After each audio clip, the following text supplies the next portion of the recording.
Alright, let's see, get that. I love how I get ads even though I'm on my own channel. That's fantastic. Alright, let's do this. You are listening to the Overwatch League Network, the podcast with D.va on all the Overwatch League news and information. The show with Tactical Visor on the statistics and analysis. Here are your hosts, Totally Drunk, Spider, and Slambo.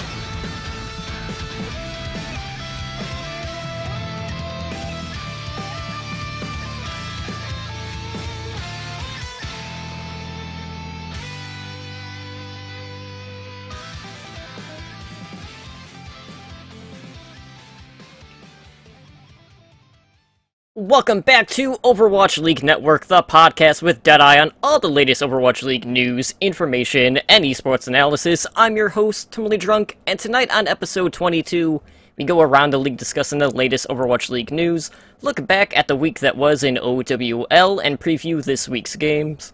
But before we get into the news and introduce you to my co-host, I just want to take a moment to thank everyone who is hanging out in the Twitch chat tonight, and any repeat listeners that we have. Of course, as always, I have a few friends here with me tonight to help break everything down. Up first, Burnin' Blue after a turnaround week for the Dallas Fuel at least, is Spider. Spider, how are you doing tonight? Doing awesome, man. I mean, what can I say? Dallas finally showed up. They were the team that we, kind of expected to see this whole time. And most of that had to deal with France and Australia with, AKM and Custa. There were some mishaps. It wasn't all good news. We got to see, Custa have to rebind his ultimate key because he did fat finger a few ultimates. But overall, it was an awesome week. All the games were cool. We got to see some newcomers. We even got to see Mr. Good Aim transition to a class with no aim. We'll talk about it later. But how about you, man? How was your week? It's been pretty hectic. Obviously there's been a ton of Overwatch stuff, a lot of stuff going on kind of behind the scenes with podcasting, which I can get into later, but, spent a lot of the weekend with the family. I saw three movies this weekend, so yeah, that was the thing. 3 times? No, but it was my third time seeing it, just not in the same weekend. But, there's been a ton of esports stuff, league and non-league stuff, so quite a bit going on right now. Really not a whole lot of game time, which, is alright. At least there is still plenty of Overwatch esports in my life. Maybe not so much the game right now, now that we're at the end of the competitive season. But joining us yet again is my soulmate. Some would say that it was love at first punch, and that is Slambo. Slambo, how's it going, brother? What's up, nerd? And yeah, I'll take it. That's fine. Love at first punch. I'll take whatever I can get from you at this point. I'm doing well. I'm back from hot Atlanta, so I'm not in the hotel room. I am in my comfy little office, but it's not going to be my comfy office for that much longer. Within the next couple weeks, I'm going to be packing up and moving into a new house, new office. A lot of changes coming my way. In fact, this weekend was nuts. I had a friend in town from my childhood, one of my good best friends I grew up with, and I was watching so much Overwatch in between those social moments and trying to, again, catch up a little bit this morning before work. And so this is the first weekend that I missed pretty much most of the Friday, Saturday action and had to VOD it. Usually I catch most of it live, and it was almost painful. It almost doesn't have the same effect when you're not watching it live, and I felt like I didn't want to read Discord because I didn't want to get spoiled on anything and hear anybody complaining. So anyway, I digress. I'm excited to unpack what we have. A fun week ahead, some good matches coming. Let's do this. Alright, well, let's go ahead and start off by going around the league in this week's Overwatch League news. So, a few updates. We did get the rules and code of conduct posted, and that was released a day ahead of the start of the second stage, which of course was this past week. And it's worth noting that the documents that were published are not the full rulebook, but it does help clarify some of the rules and just the standards of conduct for not only the players, but the people in the audience, so fans as well. And, the release comes after quite a bit I'm not gonna say like an extensive amount, but there was a decent amount of player and staff misbehavior dating all the way back to, the preseason, and something that kind of happened even before the league officially went underway. And they talked about how league discipline may include, among other things, informal and formal warnings, public reprimands, fines, suspensions, and permabans. So really, like, my biggest thing with this is, do you guys expect to see an expansion on the code of conduct in the future? And maybe, like, clear indications as to, what punishments are going to be for certain infractions?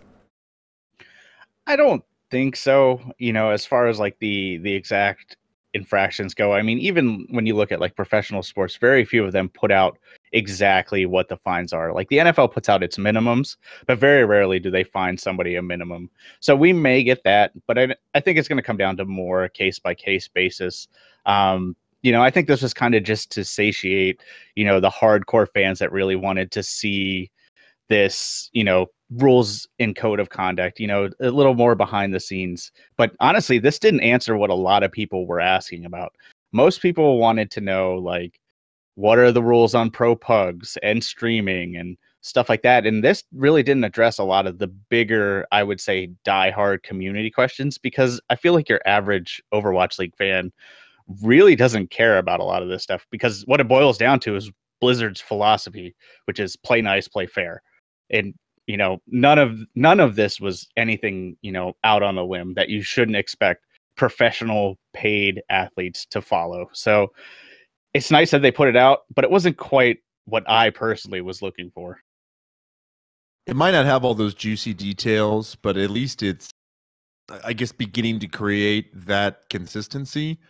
And then, Totem, to kind of go back to the latter part of your question, is that each infraction, if you will, is going to incur a punishment. And then from there, we're going to have some precedent set. So then we're going to really kind of be able to tell, even before we hear the punishment, we can tell, oh, because infraction A got this suspension and fine, and infraction B got this suspension and fine, we can guess what the third one's going to be based on kind of that, the other two instances we had. So I think that we see that in a lot of other sports leagues where punishments and they begin to evolve over time based on other punishments. So now we've had some things happen. We've had XQC with a little bit of disciplinary action for what he said about Muma weeks ago, and we're still seeing him on the bench, from that instance. So I guess I'm looking forward to the next infraction. Is that terrible to say? I think that's kind of what I'm getting at, is because now we have something to base it off of. So depending on if it's worse or not as bad as what happened with XQC, we're going to start to, that's where we can really have the conversation, is there consistency or not? Because until we start to compare it to the other punishments, then we don't really know. But once we see someone like do something very, very minor and get punished egregiously, then that's when the controversy is going to hit, and we're going to say, what the heck, this is nothing like XQC did, or something. That's where it's going to generate the conversation. Yeah, absolutely. And, a lot of that stuff did happen on Twitch. And speaking of Twitch, guys, we finally got to see the Twitch rewards put in for the Overwatch League. So Overwatch League fans are now going to be able to earn League tokens by watching matches over on Twitch. Basically, the way this works is you are going to earn 1 League token per map win. There's also like a random chance to be awarded 100 League tokens, but it's like a very small percentage. They didn't like release anything like that, but it's basically like winning the lotto, because that's like one skin basically. But you need to have your battle.net account linked to your twitch.tv account or your mlg.com or overwatchleague.com. And, from what I've noticed, there has been a bit of a delay, at least receiving the token drops. I don't know if you guys have had the same experience, but I know for me, it seemed like the delay was anywhere from like an hour to 2, even on just League tokens, let alone, the actual bit stuff that I'll talk about here in a bit. Yeah, I think the first night it was a little slow, just because there were so many people donating and so much of that going on. Beyond that, I haven't had too much of a problem, but I think it's pretty cool. I mean, you get 1 token for every match win that you watch. So basically, almost every match you get a token, and it seems a little slow at first, but I mean, you can rack up a pretty sizable amount. I mean, I'm sitting at 40 tokens already, and I missed matches over the weekend, so that's not too bad. 2-3 weeks. That's maybe you can say 2 skins a stage, so that's not bad. And if you win the lottery, even more. I still kind of wish that they would have added like a fan pick, like you can subscribe to a team or pick a team every stage, and that's it. Once you pick it for a stage, you're done, so you can't flip flop, and you get like a multiplier, like a 2x or a 3x if you watch their matches. That would incentivize the common fan to tune in more often. Plus that's something else they can track. Dallas is already winning what you're going to talk about next, so why not give them something else to win, because who knows when they're going to stop actually winning matches. So, but overall, it's a cool system.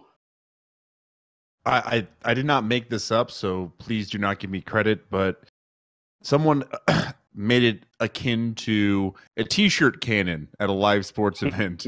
You're just perpetually a chance to win some arbitrary piece of memorabilia that means nothing. It's just this cheap white t-shirt they ironed on the logo. It really doesn't even matter, but it's the experience of being in the audience, participating, and then getting a little free incentive. So I love the concept. And in fact, I haven't even got to go through all my drops because I was watching on mobile while I was out of town. So I'm excited to kind of go through what I have here when I get back to being able to settle down in my office more.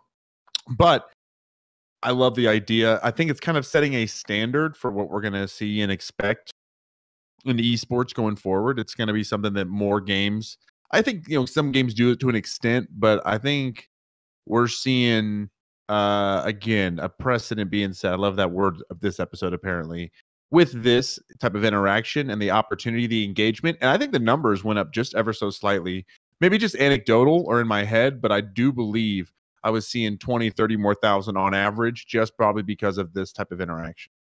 Yeah, not only that, but like our concurrent viewers for the week was higher than the NALCS, so that's also a thing too, which hasn't really happened before for the Overwatch League compared to League of Legends. So we'll see if that trend kind of continues. But yeah, definitely, having these little extra perks are starting to bring in more viewers, and we'll kind of see how that kind of adjusts as time progresses. But it's been pretty consistent so far, at least throughout stage 2, week 1.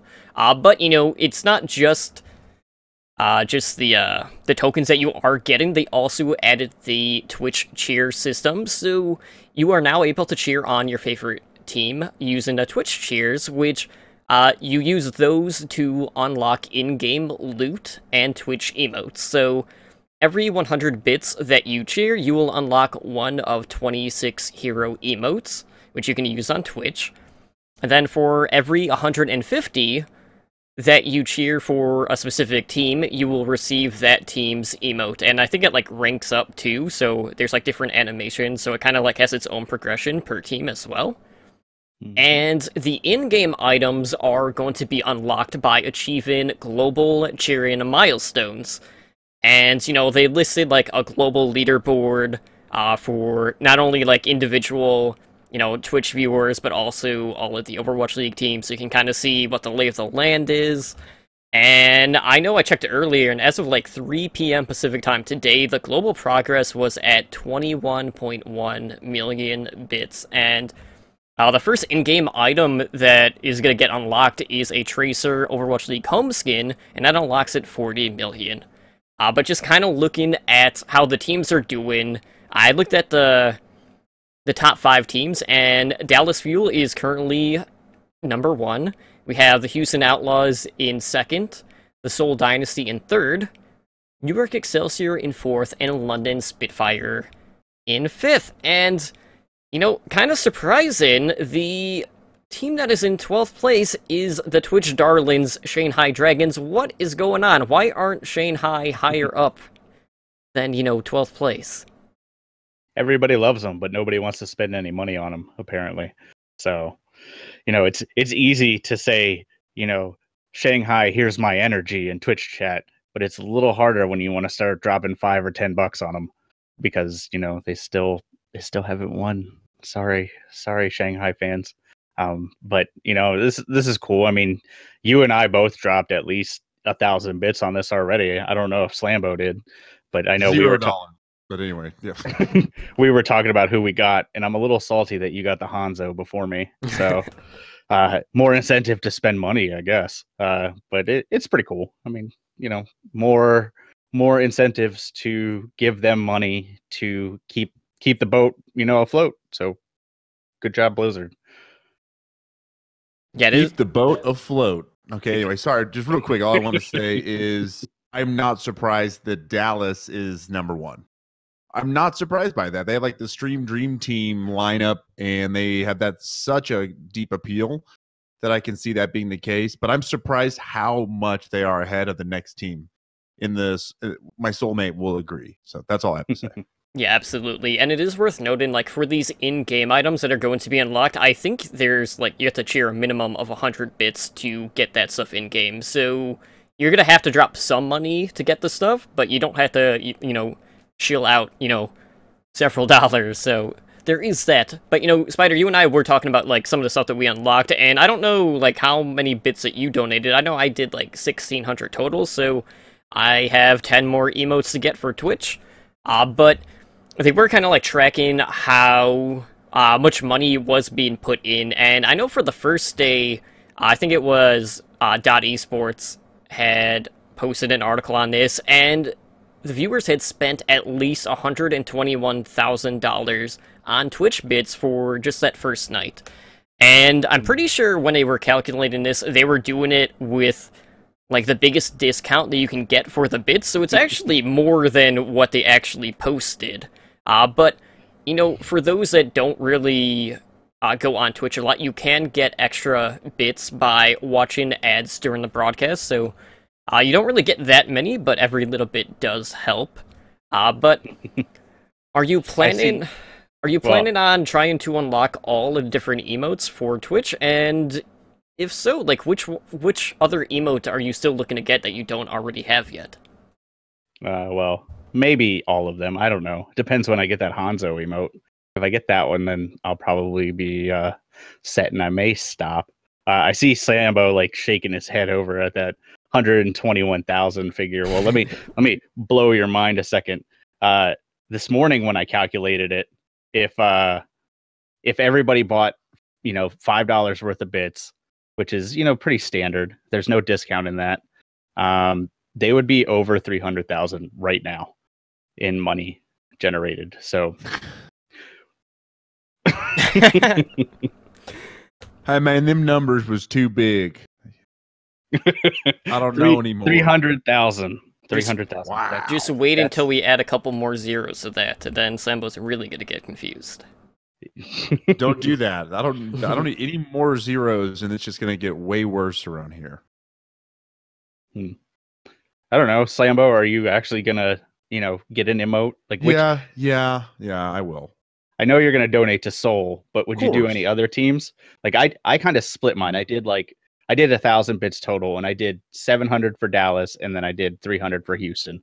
So yeah, no, I would not do another team. I'm very loyal, and I would feel like that would not be my style.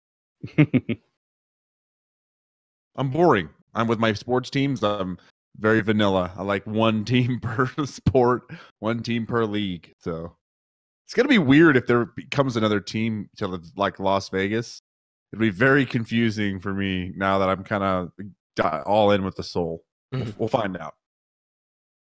Yeah, I know for me right now, all of mine is in Soul Dynasty right now, but I do have another team, as you guys can probably tell by my jersey. Yeah, and, Spider, like, maybe that's the reason why Dallas is so far ahead of Houston right now, is because everyone is taking that approach where they're spending, like, 2/3 of what they are donating on Dallas, and then, Houston only gets, like, a smaller piece of the pie. It's a good strategy. It's a good strategy, Cotton. See how it pays out. Jesus. Oh man, but yeah, definitely, like, it's been a huge moneymaker already for the league, and that number is only going to get bigger as the weeks go along. But, something else that has been, adding, a bit of fun to the broadcast at least, is what is going on in the audience. So, I don't know if you guys have been paying attention to, some of the overtalk stuff, when they are at the analyst desk, but, the fans have been bringing in a lot of, like, signs, and they've even started to bring in, like, props that they're holding up on their signs as well. And it's really kind of grabbed the desk's attention, when they're doing their, analysis after, certain maps or during a halftime part. And the latest one that we got was someone had brought in a sign that asked for Zenyatta to be able to walk. And, this is the second time we've kind of gotten this thing where kind of like the Overwatch team does, like, an animation for, whatever the fan request was. And I'm sure by now both of you have already seen this, but it was haunting. I don't know how else to describe it. There's a reason why he floats and doesn't walk, and yeah, I can't unsee it. It was like one too many Widowmaker shots to the head, and he just gave up, and that's about what it looked like. It was cool. I mean, it's cool that they're doing this, but where are they going to draw the line? What if somebody puts up, like, make Symmetra have Tracer Blink, let Reinhardt have Deflect, let Roadhog have a Jetpack? Where are they going to draw the line on this? I mean, those last two actually sound pretty cool. Yeah, but, that was good, both good ideas. But not the Symmetra one. Listen, no. I thought it was most humorous once he began throwing orbs. Like, of course, yes, the walk is the act of nightmares, but once the orb throwing came out, it was just too much. It was like that became another level.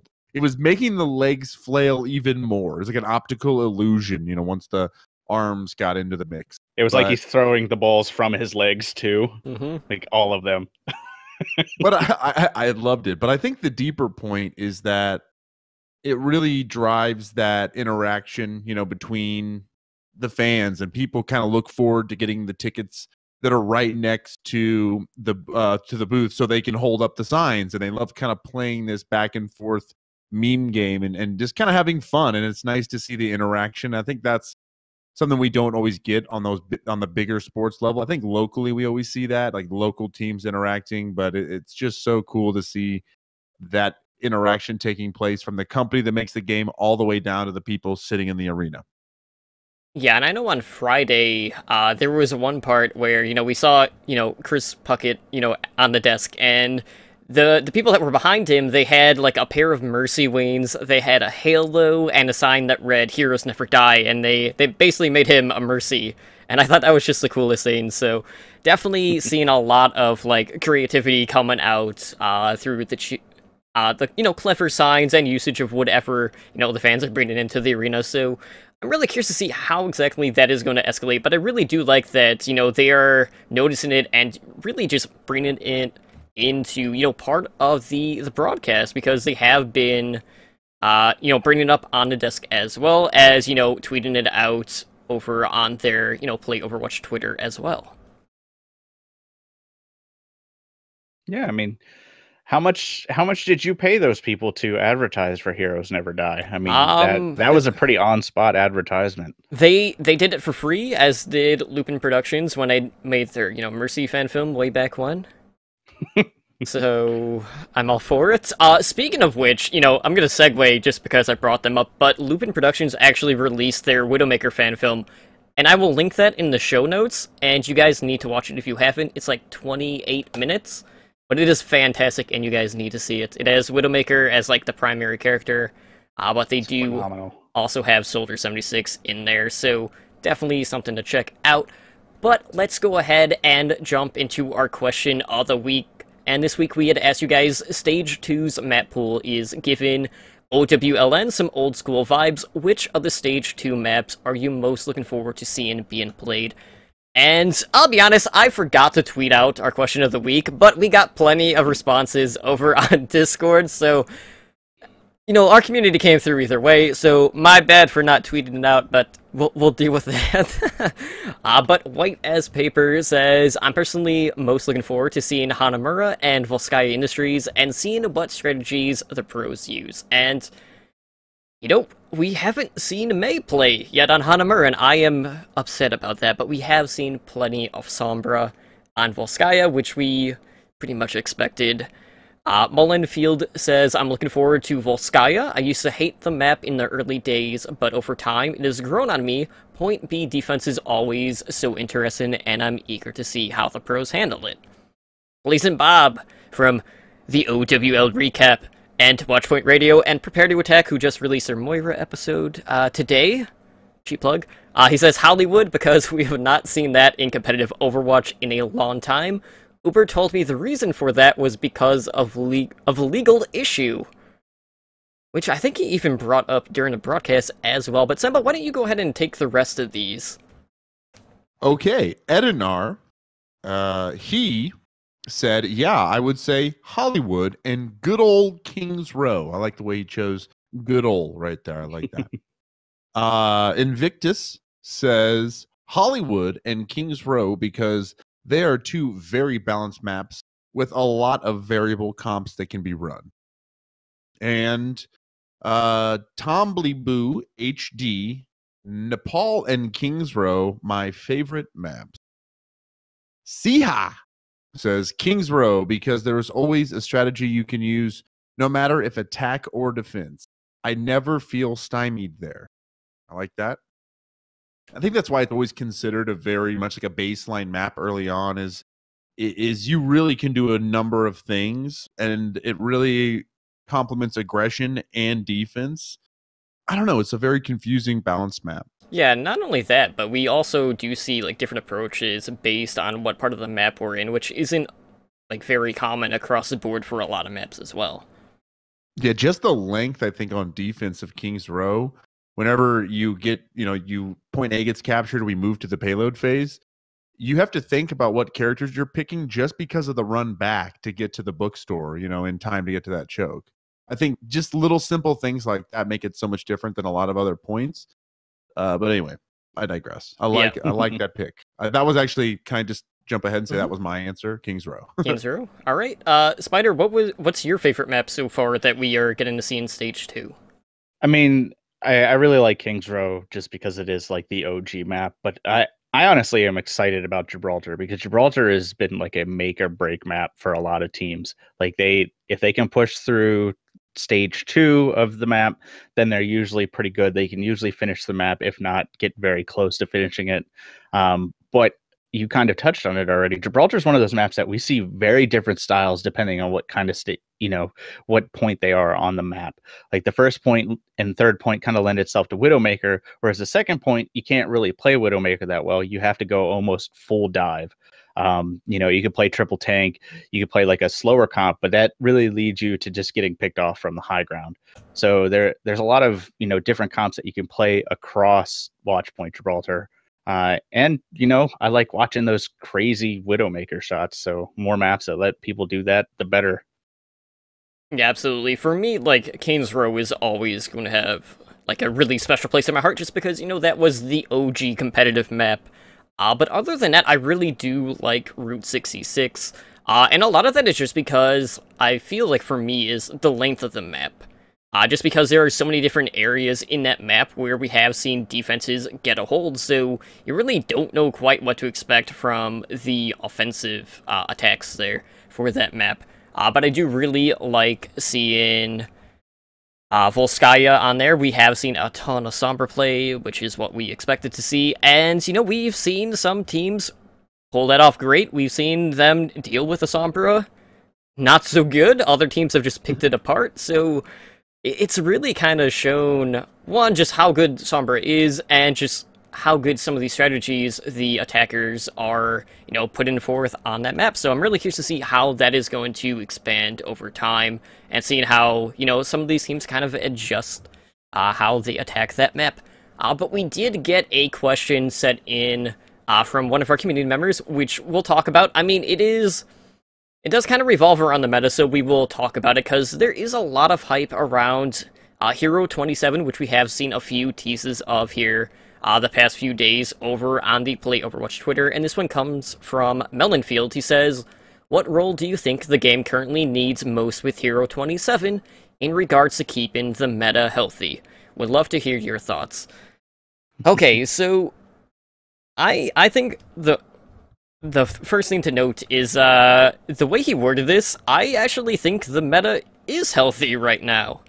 That being said, I don't think that we saw as much variety as we were expecting. Kind of going back to what we were talking about last week, because the way we looked at it was we're going to see a combination of like triple tank, quad tank, straight dive, and, you know, Pharmacy comps based on certain maps, but it's mostly been straight dive, and we have seen, you know, some Soldier 76 play kind of get impaired with some of the tracers as well.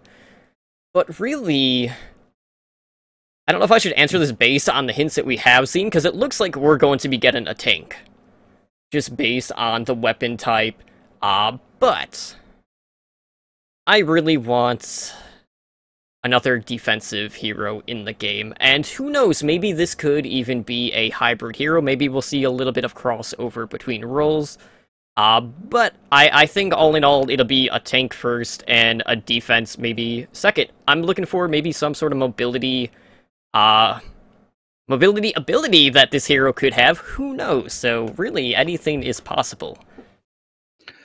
I'm gonna go with tank, just because tanks seem to have the most effect on the meta right now.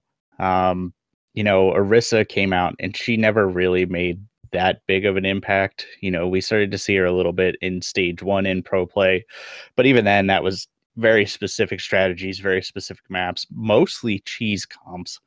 You know, like the pirate ship and stuff like that. So I think, you know, something like an anchor tank like Reinhardt, honestly, something like you said that provides mobility, maybe something that can kind of double up as a pseudo support, like maybe generate armor based on, you know, who we think it is.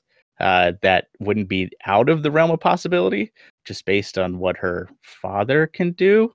But you know, I think she's going to be like a space maker. Like, honestly, the biggest thing I can think of that will affect the meta is something that can counter dive, and the biggest thing that can create, you know, trouble for a dive comp is something that can easily make space and push that dive comp away from your squishies. So if you have something like a wide arc Lucio boop, like maybe swinging a hammer that has a little bit more knockback than Reinhardt's, I think that's what can do it. And that's basically what Jeff Kaplan said, is when he hinted at 27, he said, this hero will have big effects on the meta immediately. You know, pretty much that was his quote. Praise him. Paraphrased. But beyond that, I hope it is who we think it is at this point, because I would love like a tank that's in between like Zarya and Reinhardt, like a little bit more mobile, but still kind of, you know, that bruiser tank. You know, just kind of an all around. And I hope we get something tomorrow. Like that is my hope based on the way this has played out. It's not unreasonable to think that we might get an announcement tomorrow. You're unreasonable. Don't get my hype train going. Don't get me excited. That's the thing. You're getting me too excited too fast. I want to say that, to me, what I would like to see in this meta, even though I don't think it's going to be practical, we might not be this hero release, is either a defense hero or a tank hero that kind of anchors into a position. I believe in my head they can do it on a flat surface. They can do it on the side of a building. And from that, they don't have a lot of range. So it's not like a Bastion where, you know, he can kind of poke from far away.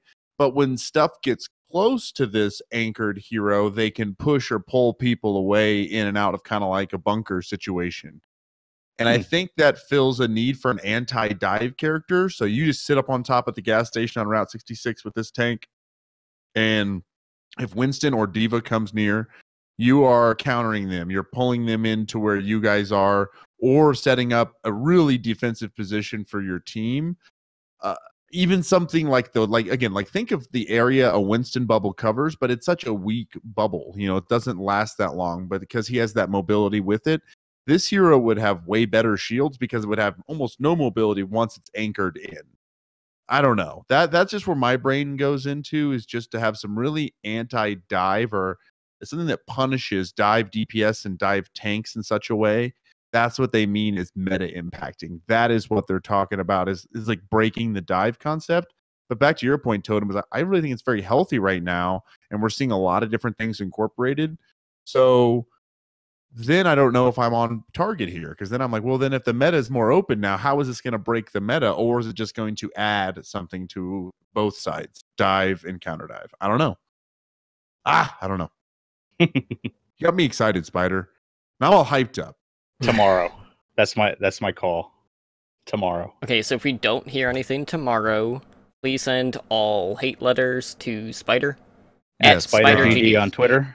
Yes. Alright guys, well let's go ahead and jump into our main discussion, which is going to be our Stage 2 Week 1 takeaways, and we will preview the Week 2 matches. So on Wednesday, we saw the Seoul Dynasty really return into form, sweeping the Los Angeles Valiant 4-0. We saw the Dallas Fuel defeating the Shanghai Dragons 3-1.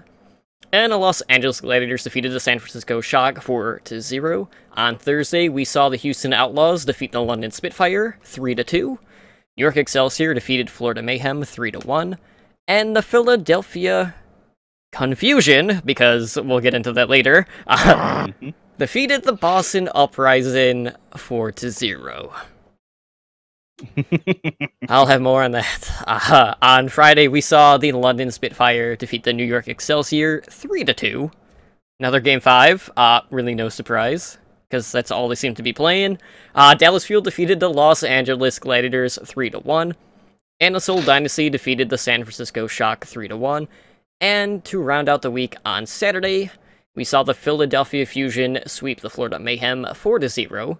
Houston Outlaws 4-0'd the Boston Uprising, and the Los Angeles Valiant defeated Shanghai Dragons 3-0.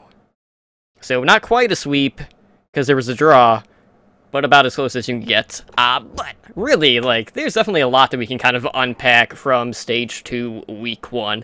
And let's kind of start out with one of the big ones, and that is Philadelphia. What? I am having a really hard time with this team, because we expect one thing, right? And then Shadowburn is not playing. We see EQO, he steps in as their DPS, and he basically just put on a Shimada clinic with the Genji, and I don't know if that was just due to an element of surprise, that people just didn't know how to deal with his playstyle, or if there's more at play there, but it definitely paid huge dividends for the Philadelphia Fusion. They picked up 2 4-0 wins this week. You can't start any better for the stage. And really, I really want to know, what do you guys make of this start from Philadelphia? Because, right now, I feel like the best terminology that I can use is, right now, I feel shell-shocked. I don't know what to make of this. I'm gonna leave the gut reaction to Slambo, and I'm gonna put my analyst pants on. So let me just break this down for you. EQO is a monster in statistics. He won 60% of his fights. He had a first kill in 22% of his fights. Shadowburn's first kill, by contrast, is 14%. So that's a huge disparity right there. The other big thing is the ultimate. Genji kind of revolves around the blade, how you use it, how effective you are with it. Shadowburn has notoriously held onto his blade for too long. People say, okay, he'll wait for the perfect opportunity to use it. And he held it on, basically he held onto his blade about 15 seconds longer than EQO did. But on top of that, EQO was also generating a blade 20 seconds faster. So just think about that for a second. EQO is using his blade more. He's more effective with it, and he's generating it faster. And this is how effective he is with it. When he had blade, they won 75% of his fights. And he had played every minute. So every minute of a match, you had at most a 25% chance to win that fight. That's insane. And, if EQO can keep this up, he is going to put every other DPS player on watch. And, I didn't even mention Carpe. Carpe had an amazing weekend too. So, I mean, Carpe was number 1 in our plays of the week on his Widowmaker. So these two alone are, we over stage 1, we kind of said tanks and support are what create the team, and the DPS is kind of the secondary thought. If you have good tanks and support, your DPS will do work.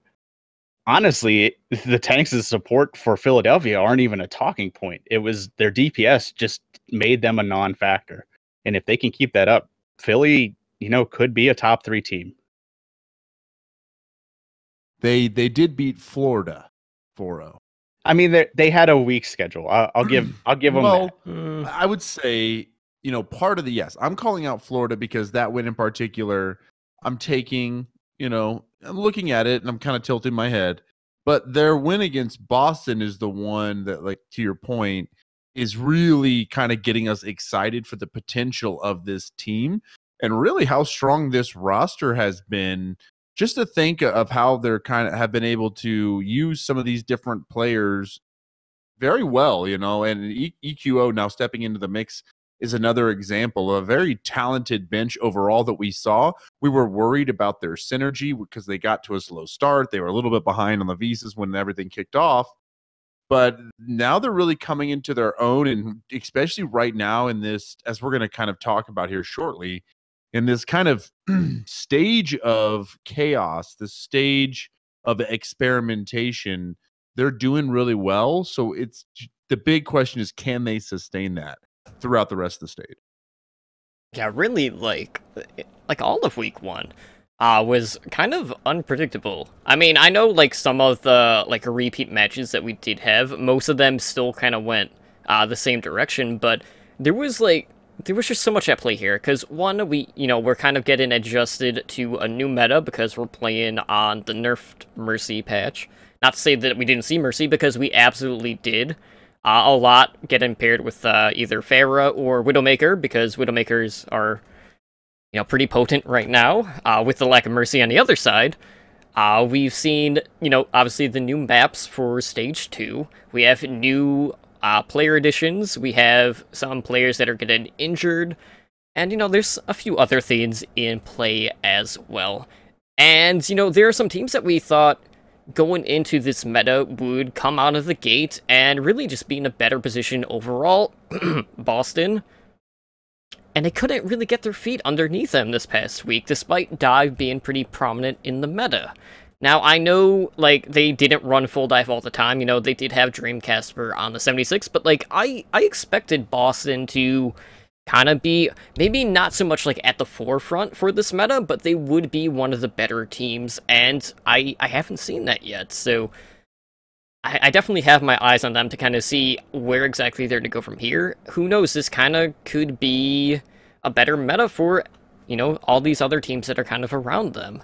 But as I mentioned earlier, since we have seen Volskaya quite a bit, we have seen Somber, we've seen teams, deal with defensive Somber really well, and others are just clueless, and we've seen quite a bit of full holds, which is probably going to continue on some of the maps as well. But really, like, do you guys expect, like, these first few weeks of each stage to kind of be, like, this unpredictable, kind of like wild ride? Is this just, like, a feeling out type process that we're gonna have to just get accustomed to, kind of moving forward? Definitely. And I mean, you have to look at the matches that were played this week were a lot of duplicate matches. So meta, while it's important and you can kind of extrapolate some stats from it, don't mean too much because these teams really knew each other. They kind of knew what to expect, except for some wild cards like EQO and, AKM and stuff like that. But I don't think we can really pull a lot of the metadata out of it. I think you hit the major things. Mercy was used less. Like her use rate basically went from like 96% to like 16% as far as pick rate goes. So that's, fairly substantial. It was basically the biggest drop. But I see a lot of people talking about this, and people are like, we saw so much Sombra this week. Like, we saw Sombra. You saw the impact of Sombra. Honestly, Sombra's pick rate only went up 3%. So you didn't see that much more Sombra. You saw her in very specific instances where she's very good. And I'm kind of sad about that, because the play style you see for Sombra, you're not going to see anymore. That could possibly be gone tomorrow on live servers with the health pack generating ultimate. So I think as we go forward, I think we'll see maybe the same amount of Sombra, but I think we're going to see a real big uptick in the other supports. I think we're going to see an uptick in quad tank, because when triple tank was ran, it had a better win rate than dive. It was just ran a lot less than dive. So I think teams need more time with it. I think they just need more, the coaches need more stats. They need more than that. But when we saw triple tank, it was very effective, especially with that Moira ultimate in 30 to 40 seconds. But like I said, who I think the second week's going to be more important. So I pulled a lot of stats and stuff, and it kind of was what I expected. Like, traditional dive won about half its fights. It won about 47% of its fights. If you took the Genji out and subbed it for a Widowmaker, it actually won a lot more fights. So Widowmaker is very powerful if you can run her. But it's indicative of what we saw. I think the teams knew what they could run and knew how they could win, with the exception of Boston. Boston stuck to its game plan and basically just got outdove. I mean, the teams they played just beat them at their own game. I think for me that I don't know if we mentioned it or we talked about it, but it's kind of to be expected at this point in the season, or stage, forgive me, and season as a whole. The teams are going to be trying out a lot more things they normally wouldn't have, different lineups, different compositions. So not only is it early in the stage, it's time to do those things, but then this patch is, again, the meta's changing, Mercy's gone. There's so much more space for Lucio and Moira and Ana, and we do see some of that happening. We're also seeing tanks that, Orisa, we're seeing a pretty big drop-off in the amount of Orisa usage we used to seen in the past. So you'd expect Reinhardt to step up quite a bit, but no, that correlation is not the same. Yes, we're seeing more Reinhardt, but really we're just seeing about the same amount of D.Va and Winston that we were before. And that's a little bit disappointing. So I felt like in this meta, I was expecting to see a lot more Reinhardt, but we're seeing him where it counts on King's Row and things like that. So anyway, I just kind of expected this in my head. I expect to see another maybe week of this kind of chaotic approach and really different things. But it won't be much longer until everything will stabilize and we'll see a little bit more consistency around this stage and this meta. But right now, this is the time to experiment. And these lineups are also reflecting that. We got some different, risks being taken by all the teams this past week. Yeah, and part of it, too, is also we're seeing, the first few strategies per map, too. So, the more teams are comfortable with the maps, just the better things are going to be handled in terms of how they are running certain things. But, as I talked about earlier, we have seen an injury pop up, and that is kind of impacting the New York Excelsior, and it has hit Ark, who is their support player. And he is currently out of action due to a wrist injury, due to some sort of accident. We don't really have an ETA on when he will be able to return to play, and it's worth noting that Ark has kind of acted as, the NYXL main shot caller, and we did see Mono fill in as the second support alongside Chonak in, Stage 2, Week 1. And really, how big of an impact do you think this is going to be for a team like New York? Because, they did pick up a backup support player in Animo, but we haven't seen him play with this team yet. So is this, reason for concern, at least for New York Excelsior right now, since they don't have an ETA? I mean, they picked up the support, and it is kind of bad timing. It would have been better. It would have been better had for it to not happen, but maybe a couple weeks later they could have played their new support. But honestly, I looked into the stats and behind the scenes stuff, and Mono did really good on Lucio. Like he was actually like middle of the road, upper middle of the road Lucio. So while they may lose out on shot calling, play wise, they held their own. They looked like the same team playing against London. Their front line had a little bit more problems losing Mono, but Janice, did just as well. So I don't think this is going to impact them as much as I initially thought. I will say that Mono is a much better support than Libero. So as long as they keep him on support and keep Libero on DPS, I think they'll be fine. Yeah, poor Libero did not show up well last time. Definitely agree with you there. I think what Arc brings that we don't often say enough is also that Mickey-like enthusiasm and positivity to the bench and to the lineup in general. And so, yeah, you're losing that shot caller, but you're also losing just maybe that voice of reason whenever things are starting to get tilted. That person who says, guys, we have been here before. Let's go. Just kind of that fun. That's kind of how Arc is. Again, I'm not doing an impression of him, but I played with him a few times in the early morning, and he's just such a positive, fun guy on his stream. And I think that that's something that teams can maybe not know they miss out on sometimes. And even though it just kind of gets tilted, a bad fight happens, and you're just trying to course correct and figure out where to go next, and there's not that person that says, hey, pause, relax. Hey, guys, let's go. And so I think that's the hidden value of Arc, but they'll be fine. They've got the roster. They'll be just fine. All right, well, let's go ahead and talk about a team that has definitely shown some pretty big strides in terms of improvement, and that is the Dallas Fuel. And specifically, I want to talk about one person, but I feel like we need to talk about AKM too. But first, let's talk about Tankmu. I mean, okay, so, this has been, really interesting. We've seen the Dallas Fuel, they acquired a ton of DPS, and Taimu has kind of reverted roles, basically. He has converted to a main tank for the Dallas Fuel. And we do also know that Siegel has mentioned practicing a ton of D.va, kind of to serve as, like, their backup off-tank, just in case Mickey is sick or absent for whatever reason. But really, like, Taimu acting as their shot caller went from DPS to a tank player. And I just want to get your guys' thoughts on that. Do you feel like that sort of role is easier to serve as a shot caller compared to playing the DPS? I mean, to quote him exactly, he said yes. It was hard to play Widow or play, those higher mechanic-based heroes and shot call, which has led to some of their struggles. And,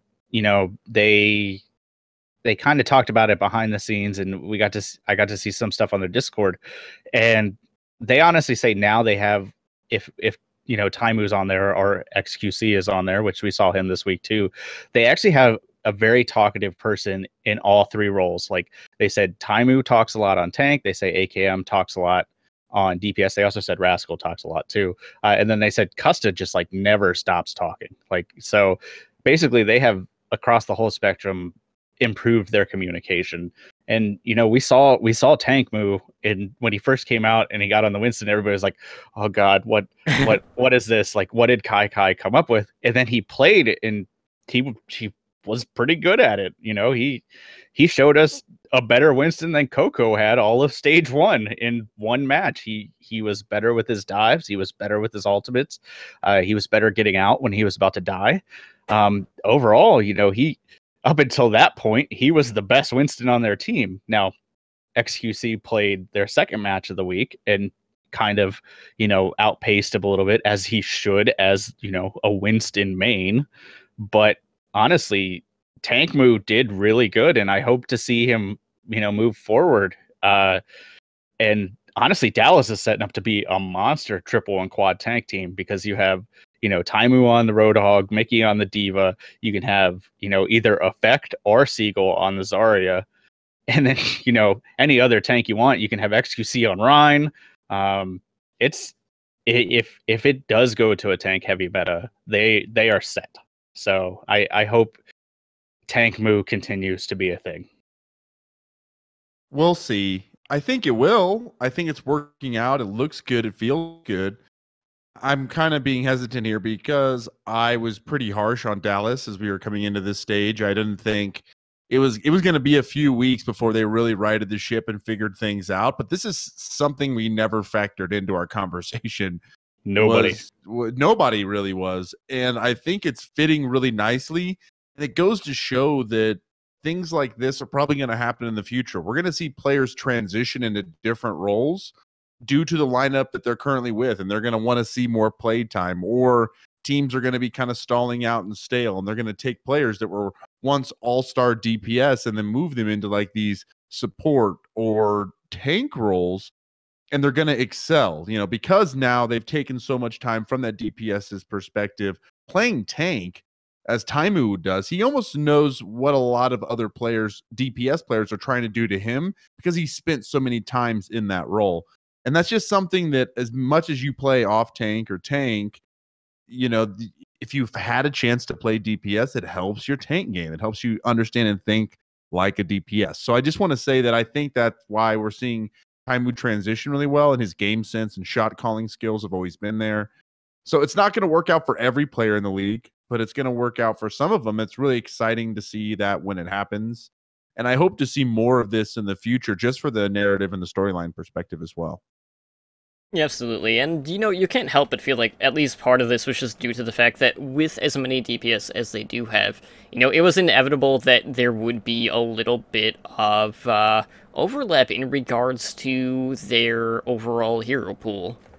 Just because we have seen, a couple players play the similar role or similar heroes, and, AKM was one of those players that does kind of share that hit scan role with Taimu, and really, other than EQO, AKM was the other player this week that really stood out across, the board, and, I've been a Rogue fan for a long time, going back all the way to, whenever I did EQD, way back when in closed beta, and I was just so happy to see AKM actually be able to play, and for him to play at the high level that I expected him to be at. It was just a really big joy to watch overall, and I know Blazing Bob was super happy about that because, AKM had told him how good he was going to be, and sure enough, he made an immediate impact for the Dallas Fuel.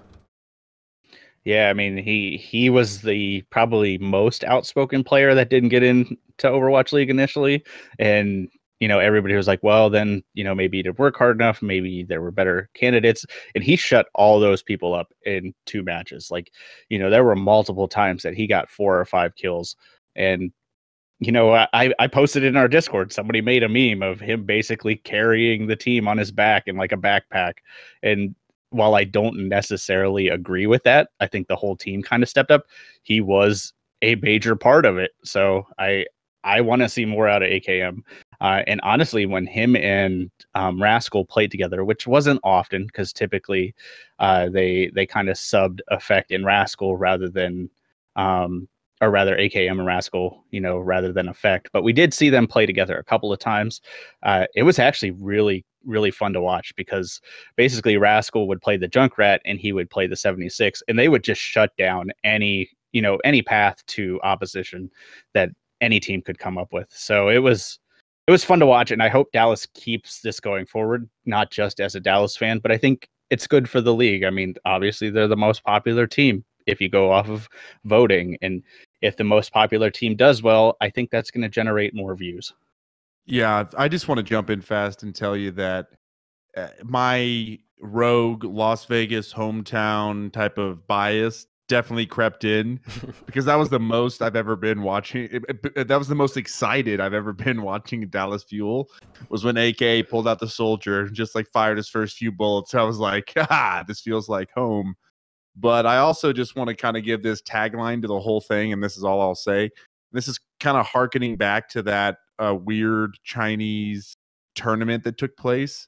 But the Frenchman finally has his henchman. There you go.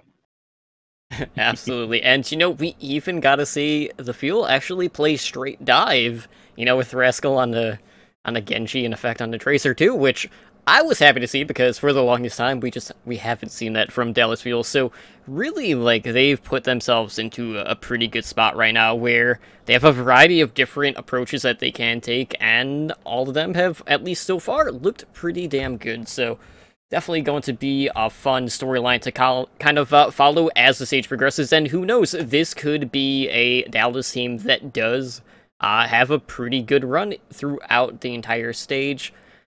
And with that, let's go ahead and talk about our updated OWLN power rankings. And I'm only going to do the top 6. I feel like listing out all 12, it's too much. But, you know, we will post it in the Discord and on our website after the show tonight. So our top 6, in the top spot we have the London Spitfire. In the second spot we have the Houston Outlaws. Moving up to the third spot we have the Seoul Dynasty. Falling to 4th, we have the New York Excelsior. Jumping up 3 spots to the 5 position, we have the Philadelphia Fusion. And in 6th place, moving up 1, we have the Dallas Fuel. So, just looking at the overall rankings, we did see a ton of movement. Really not so much at the very top and the very bottom, just because that's kind of been situated there for quite some time. And I don't know if that's going to change, just based on some of the things we've been seeing, at least from the bottom. But it's definitely been an interesting week, and, you know, just because of that unpredictability, we have seen a lot of fluctuation in our rankings, and it you know, kind of goes hand in hand with that. That being said, you know, we are a couple of days out from week 2 starting up. And with that, let's go ahead and talk about the matches and what we can expect to see and make our predictions for Week 2's game. So, on Wednesday, kicking things off at 4 p.m. Pacific Time, we have the Seoul Dynasty taking on the Dallas Fuel, and they will be playing on Hanamura, Nepal, Hollywood, and Route 66. All right, so you guys gave me like the toughest one just to start out with. This is, you know, a rematch from the first match that we saw in Overwatch League, and both of these teams struggled. Granted, Dallas struggled more in stage 1, but Seoul had its fair share of problems too. But last time they met, Dallas was a very different team. I mean, they had a whole different lineup. They played a whole different game plan, and they took Seoul, you know, the distance. Seoul, I think, has improved as a team, not just as a meta, but they've also shown that over the past week, they've kind of righted the ship as well. So I was kind of torn. Honestly, if you're a betting person, the safe bet is Seoul. As a big Dallas fan, you know, Seoul overall has the better track record. As a Dallas fan, I'm going to pick Dallas. So, but like I said, if you're a safe bet, I would go 3-2 Seoul. If you're a Dallas fan, I would go 3-2 Dallas. But I think honestly, this match is going to be pretty close, especially if Dallas played how they did last week. And you know, Seoul keep being Seoul, because as long as they fix their behind the scenes problem, it'd be a good team. Yeah, it's hard not to imagine this going any less than 5 games, just with what we've seen from them so far in this stage. And, you know, I think right now, like, this is probably the closest these two teams have been, regardless of, you know, the landscape of how things currently are. But at 6 p.m. Pacific Time, we have, you know, the Battle of California. Again, we have the Los Angeles Valiant taking on the San Francisco Shock, playing on Volskaya, Legion Tower, Kings Row, and Watchpoint Gibraltar. Well, I wish that this was a little bit more of a hyped up match. I wish it really truly was a battle for California. I think the Valiant will have the upper hand. Spoiler alert to my official prediction. I want to just try to go back and say that the Valiant have had a bit of a up and down start to week 1 for stage 2. They lost 0-4 against Seoul Dynasty, and then they went around and ended up tying with the Shanghai Dragons on a map, which again, the Dragons took a map off Seoul last stage. It happens to the best of the teams, but the Valiant need to bounce back hard in this matchup. They were a top 4 team that finished last stage 1, and there was so much kind of momentum as they came into stage 2, is that we're a little bit surprised to not see them really put up much of a fight against Seoul, and then again have a shaky start against the Shanghai Dragons. This team is going to be okay. They're going to be the top 6 team throughout the season, I believe, and they really are going to have to show it off against the San Francisco Shock. And really, I think we'll know how the series will play out after Volskaya. I think Volskaya is a huge opportunity. The Shock seem to do well on 2CP.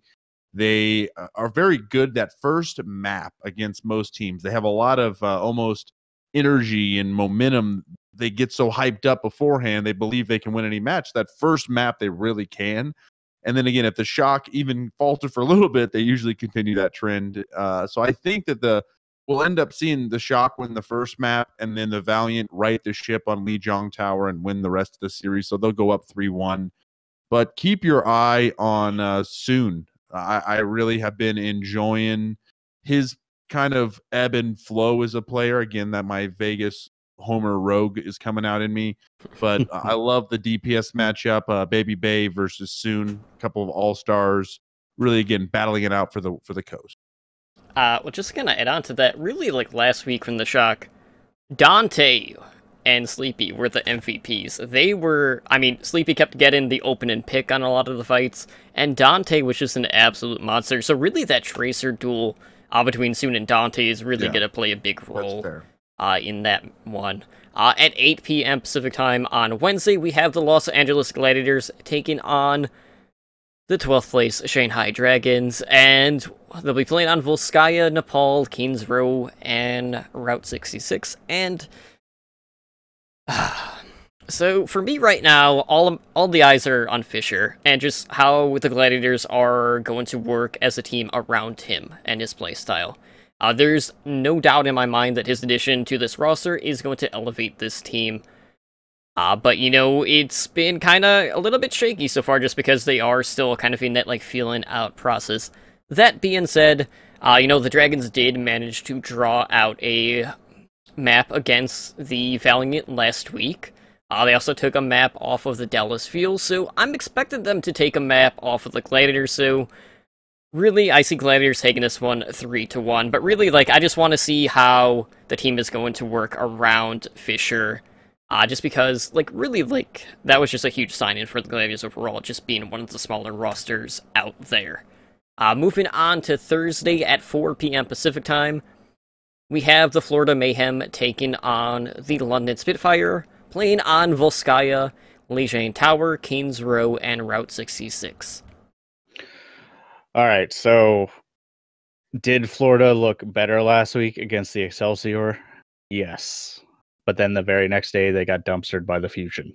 So while I'd like to say there's some hope for Florida fans, I have to give this one to London. I mean, we can fully expect them to be back at full force because hopefully Birdring has recovered from his illness.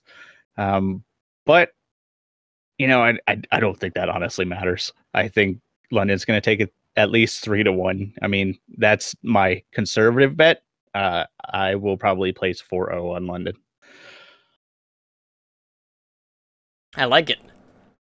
And I approve. I mean, I'm not biased or anything. Don't mind the jersey. At 6 p.m. Pacific time, we have the Houston Outlaws taking on the Philadelphia Fusion, playing on Volskaya, Nepal, Hollywood, and Route 66. And really, like, Sambo, are the Confusion good enough to beat Houston? What's going on with this one?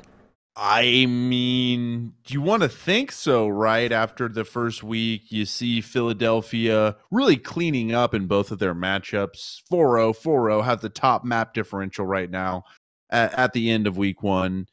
And yeah, these teams, they peer close, don't they? Right? Both teams are in the top two of the, or top, 1 and 3 in map differential, as I said. And no, they're not that close. I think Philadelphia had a little bit of a weaker competition with Florida. Yes, good win, always good to get 4-0.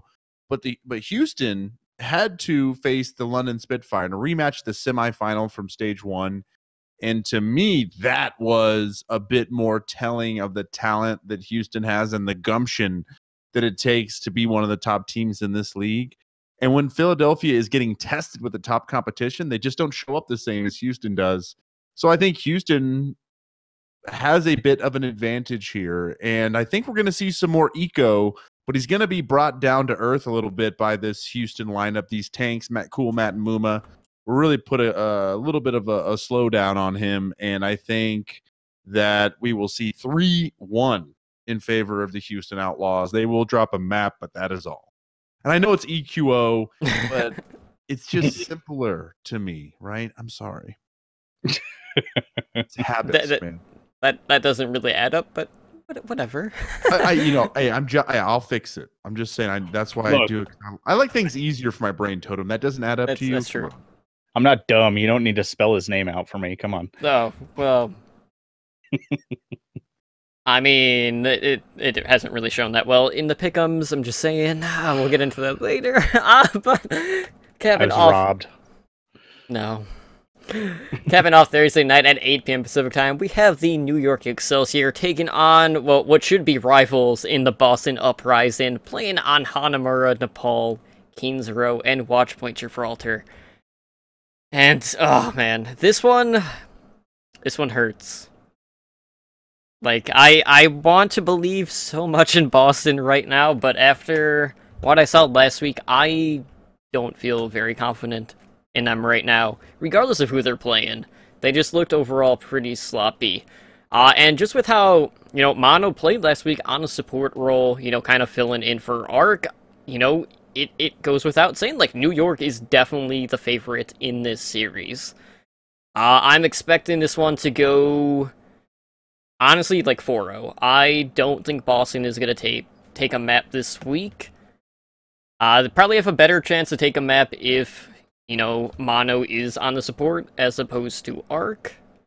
But really, like, I'm expecting Jonak to really open up with that pick, like we are just so accustomed to seeing on the Zenyatta. So it's going to be a tough test for Boston, but I'm very worried about that team right now, and we'll see whether or not that's justified based on what they do here in week 2. But definitely some reasons to be concerned. On Friday, kicking things off at 4 p.m. Pacific Time, we have the Boston Uprising, so playing back-to-back, basically, but, different days. This time they take on the Florida Mayhem, playing on Volskaya, Lejeune Tower, Hollywood, and Route 66. Alright, so my last turn, I crapped all over Florida, so now it's Boston's turn. Boston got wrecked by both the Outlaws and the Fusion, specifically EQO, and basically showed that their dive hasn't quite survived the Mercy changes. Dream Casper and Striker looked on 2 different pages. Basically, one would dive in without the other and get picked off, and that was the end of the, match, basically, per fight.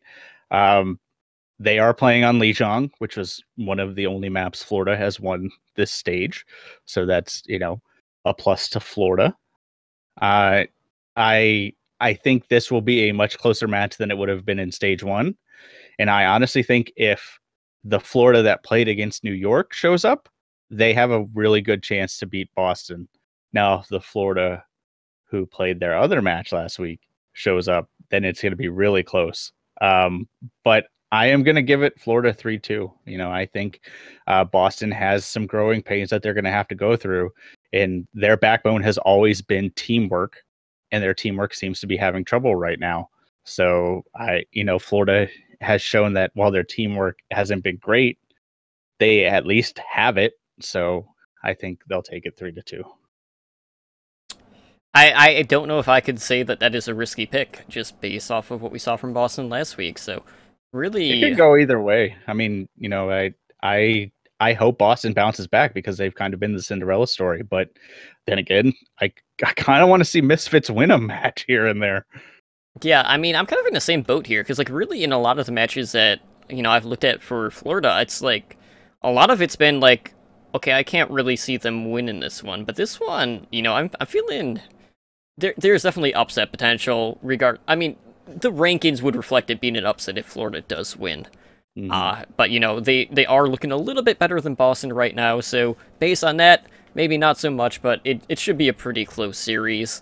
At 6 p.m. Pacific Time, we have the Los Angeles Gladiators taking on the Seoul Dynasty, playing on Hanamura, Nepal, Hollywood, and Watchpoint Gibraltar. What is there to say, Totem? You know who I am picking in this matchup. You know that this isn't even close. No, I think all in all seriousness, all personal bias aside, I do believe that there's a huge advantage here for the Seoul Dynasty. We don't see Fisher really having the impact he's going to have, I think, long term. He's still taking time getting used to that roster and feeling things out. It's a really great and fun team to watch. My little brother's a Gladiators fan. I think he chose them just because of their colors and logo. But I love watching them play. Their team I do kind of cheer for in a way.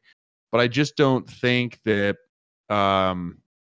whenever they play the top level competition, they really show their weaknesses and their lack of synergy when it comes to kind of target calling and team fights. And the only reason I bring that up is, again, it seems like when they play a top level team, it's like a 4-0, 3-1 situation where they lose.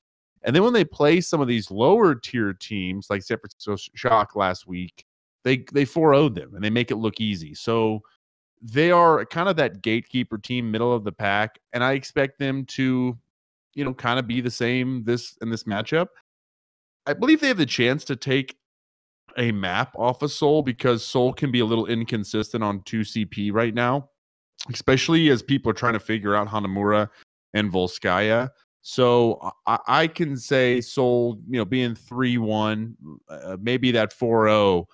But I do like the addition of Fisher, and I think it does bring a little bit more relevance to their main tank role.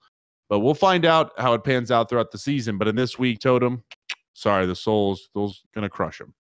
Well, you don't need to apologize to me because I would pick Seoul anyway. But really, I want to see Ryuji Han on the Mei on Hanamura. I just want someone to play it, just because we haven't seen it yet. So I am keeping my fingers crossed. Yeah, but that's King's Row. This is Hanamura, where, we have seen it in the past. Going, old school there.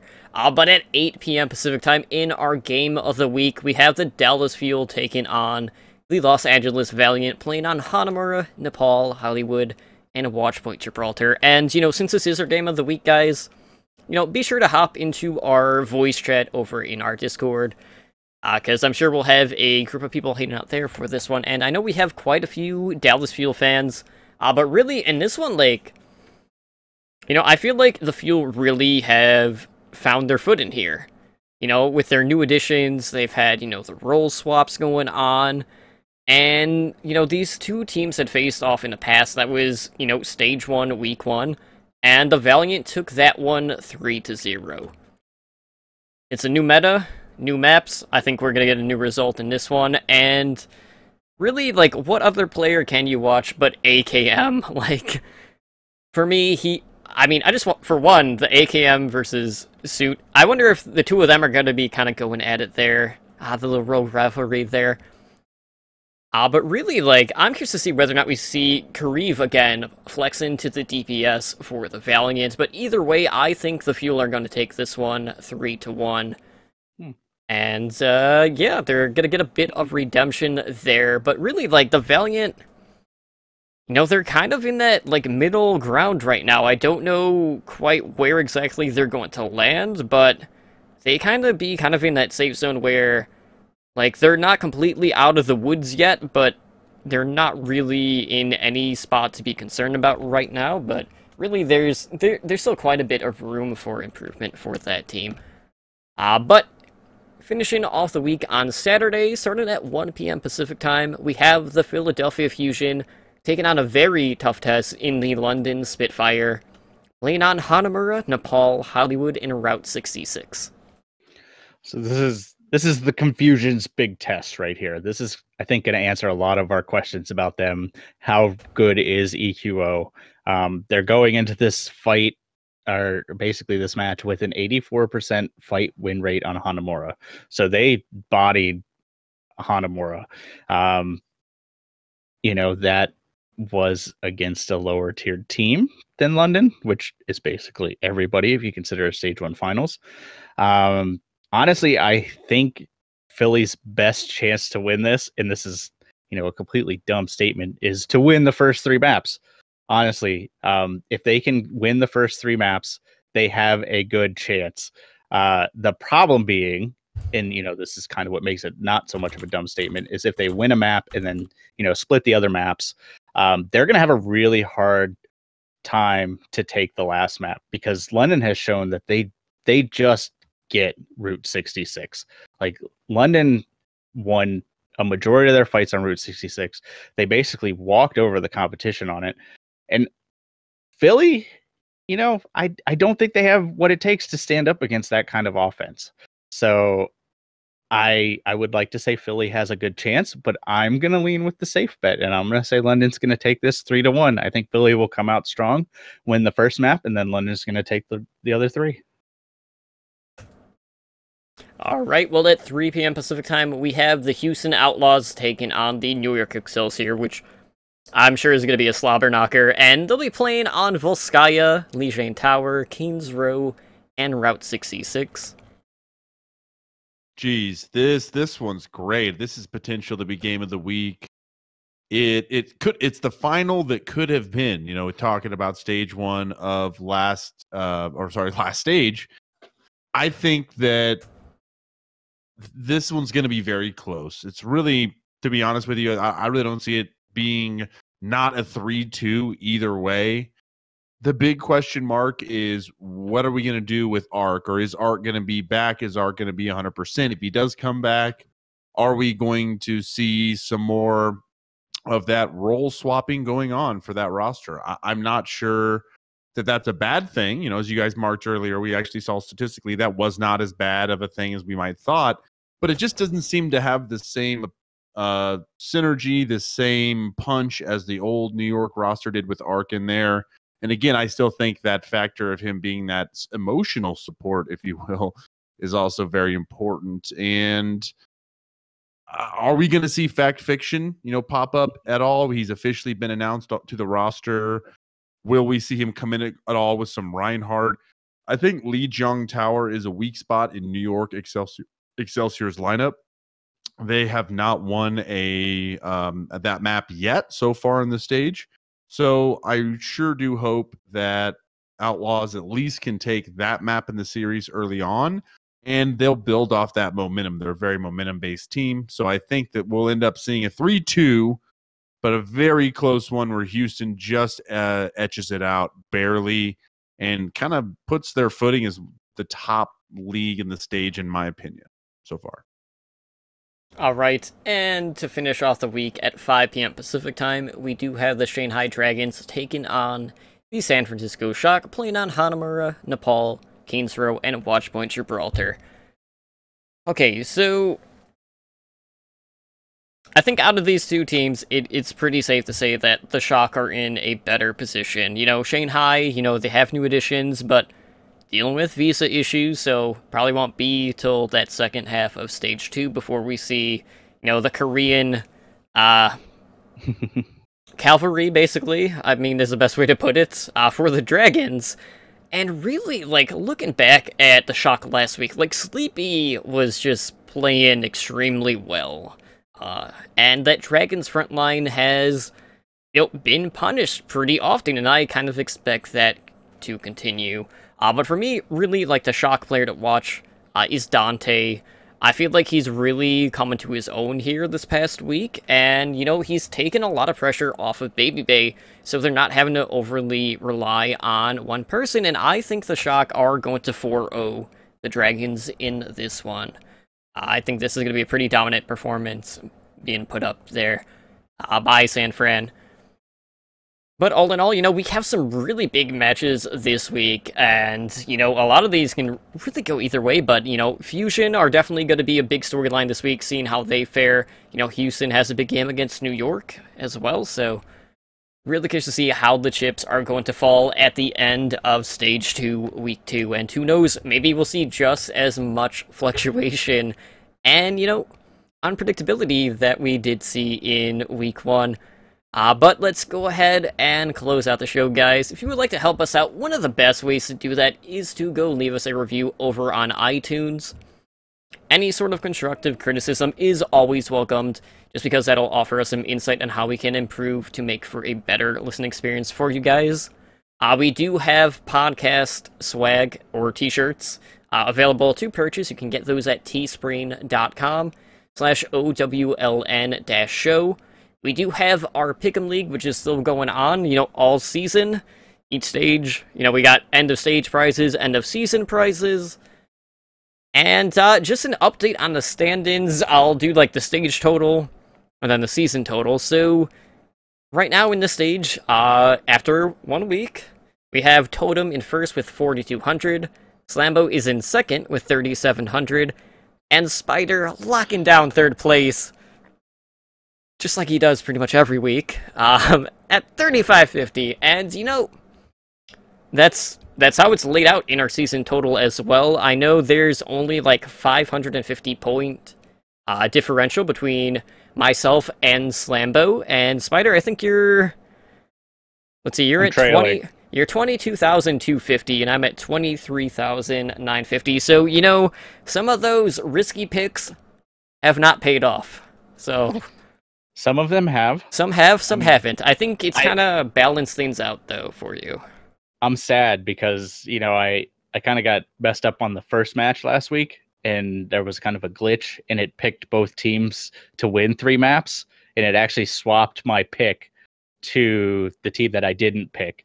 So Soul Drink has changed the site, or is going to change the site to further fix how you confirm it to stop me from basically screwing myself. And had that pick gone through, I would have been in second. But I'm happy in third place. Whatever. It doesn't matter, I guess, is what third place would say. So I'm not happy in second. I'm just happy to be here. Take your positivity somewhere else. I want to beat Totem. It's all I want, and I'm right behind him. One game difference. I'm just not happy. All right, that's all I got to say. I mean, it's a full game, too. It needs to be a perfect prediction. That being said, guys, just a quick update on basically what is going on right now with the podcast in regards to programming, like specifically on our Twitch channel. So, starting next week, that will be Thursday, March 8th at 5 p.m. Pacific time, I'm actually going to be moving my general Overwatch podcast, Heroes Never Die, onto our channel, and we'll start to live stream that for episode 101. This is kind of going to be like a soft relaunch for H&D after we celebrate our 100th episode here tomorrow. But really, you can expect to see some new faces, a new format, more community engagement, and, some more Overwatch League discussion. And we're not really going to have a ton of overlap, so I'm going to keep different discussion points for each show. So if you do want to, get some more Overwatch League talk, be sure to check out H&D here starting next week. And an update for the back cap. I am looking for a co-host for that. So if you are interested in talking about the Tier 2 competitive Overwatch scene, so, contenders, trials, things like that, please reach out to me. Right now, we are kind of recording on a flex schedule, but I'd like to have a set schedule for that moving forward, and also stream that on our Twitch channel as well. So, we'll have more of a full schedule over on Twitch here, pretty soon. But Slambo, why don't you go ahead and tell people where they can find us at in regards to, social media and just contact info. You can find us, well, I guess let's just start by where you can email us. Forgive me. You can shoot us an email for OWL. Gosh, guys. Weird. Is it a good day, Totem? Is it a bad day? You're blowing it. Can I reset? I'm sorry. Okay. Just rewind. At owlnshow@gmail.com. Our Twitter and Instagram are both at owlnshow. Our website is www.owlnshow.com. Our YouTube channel, we do not have a custom URL for that yet, but search OWLN or Overwatch League Network on YouTube, and you will find our channel, and that is coming soon with the custom URL. Our Discord, you can find us discord.me/OWLN show. And we're also here live on Twitch, twitch.tv/OWLN show every Monday at 10 p.m. Eastern, 7 p.m. Alright, and of course, guys, if you want to get a hold of the host, you can do so As well, you can find myself, Totally Drunk. You can find me on Twitter at Totally Drunk CTR. I'm also on Twitch, really not that often, because, we'll probably be streaming here. But if you do want to follow me on Twitch, it's at twitch.tv/TotallyDrunk. And Slambo, where can people get a hold of you over on the social media? Let's see how I can do round 2. You can find me on Twitter at SlamboVerwatch or twitch.tv/Slambo, A+ that time. Nailed it. And Spider, what about you? All right, so I'm going to say Shanghai is going to beat the Shock, and you can send all your thoughts on that to my Twitter at SpiderGD, and you can also find me on twitch.tv/SpiderGD. I see what you did there. I don't know if I like it, but you did it. They got to win one eventually. Why not the Shock? Just one, though. Just everybody one? gets one. But that one might not come until the second half when, It's still just one. the cavalry comes in. You heard the Just man. one. Alright, guys. Well, that is going to do it for us here tonight on Overwatch League Network. Again, this has been episode 22, and we will see you guys back here next Monday night at 7 p.m. Pacific time, guys. Have a good night.